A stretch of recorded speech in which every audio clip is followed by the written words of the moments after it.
La légende veut que l'aîné des frères Montgolfier ait eu l'idée du ballon à air chaud en observant un curieux phénomène. Sa chemise, qu'il avait mise à sécher devant un feu de cheminée, semble gonfler et s'élever. Le concept de la montgolfière est né.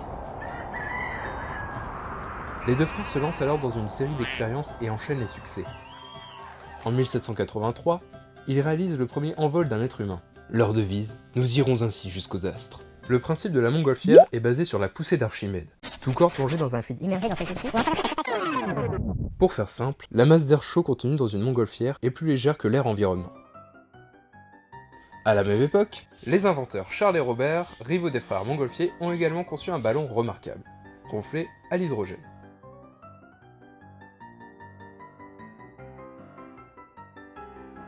Or, si ce gaz est facile à produire, il est aussi terriblement combustible.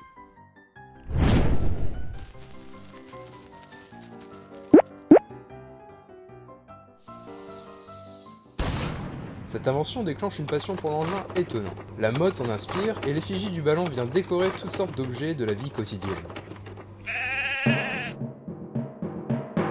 Plus tard, il prouve son utilité en temps de guerre, notamment pour l'observation.